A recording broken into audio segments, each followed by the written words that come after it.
Cooking Failure Rescue. Audio narration. Cooking Failure Rescue. A diagnostic index of the 30 ways everyday cooking goes wrong, and the specific thing to do when it does. Most kitchen disasters are not personal failings. They are temperature failures, timing failures, sequence failures, or emulsifier shortage failures. Each one has a name. Each one has a lever. Once a cook can name which lever to pull, the dish becomes diagnosable instead of mysterious. The 30 patterns and what holds them together.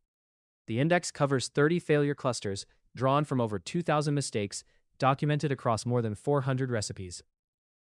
The largest clusters describe the things home cooks meet most often: sauces and dressings that broke or curdled, proteins that overcooked or dried out, pans that were too hot or not hot enough, salt that arrived in the wrong amount at the wrong moment, garlic that turned bitter, pasta or rice that came out gummy or hard, eggs that went rubbery, mise en place that was skipped, and the cook was chasing the soy sauce while the aromatics burned.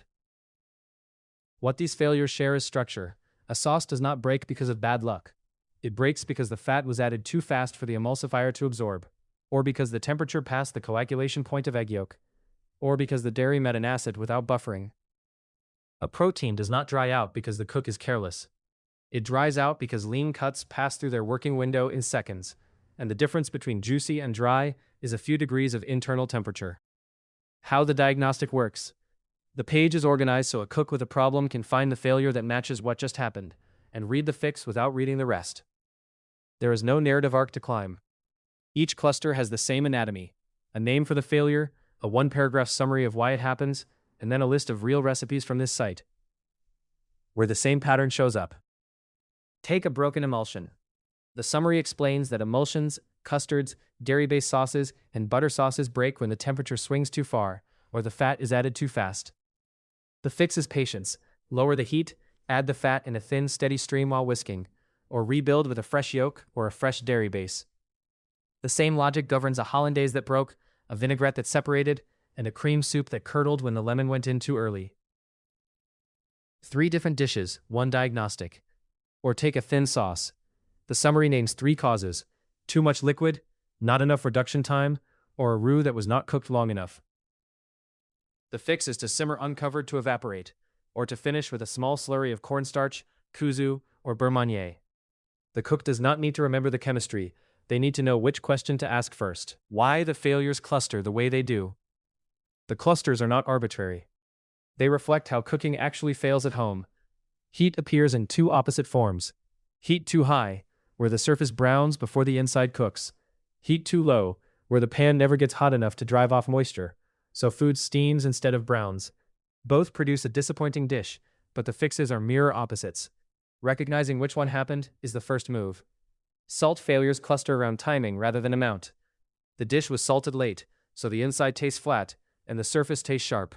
Or the dish was reduced after salting, so the same amount of salt became too concentrated. The fix is almost never to add or subtract salt at the end. The fix is to season in layers and taste at each stage. Aromatic failures cluster around the same 2 errors, over and over. The garlic was added too early and burned. The fresh herb was cooked from the start and contributed nothing. The dried spice was tossed in raw, off heat, and never released its volatile compounds. These are not 3 separate problems. They are 3 faces of one principle. Aromatics have a release window, and the cook either hits the window or misses it. What this index is, and what it is not. This page is the index of where things go wrong. It is not the grammar that names why they go wrong. The grammar lives in the 3rd chapter of the Atlas, on moisture and texture, which treats moisture as a transaction, and every failure on this page as a transaction that ran the wrong direction. Read the chapter once. Then this page reads as a diagnostic worksheet, rather than a list. The page is also a living index. It is rebuilt every time the recipe corpus grows. If a failure has not been documented yet, it usually means none of the recipes have hit it. The clusters with the highest counts are the ones home cooks meet most. The clusters with smaller counts are still worth reading, because the failures they describe tend to be the ones that wreck a dish silently. If you have come to this audio after a disappointing dinner, the most useful next move is to find the cluster that matches what happened, read the 1-paragraph summary, and try the fix once. The second most useful move is to read the Atlas chapter on moisture, which is the underlying grammar of most of these failures. Both are free, and they take less time than the next dinner.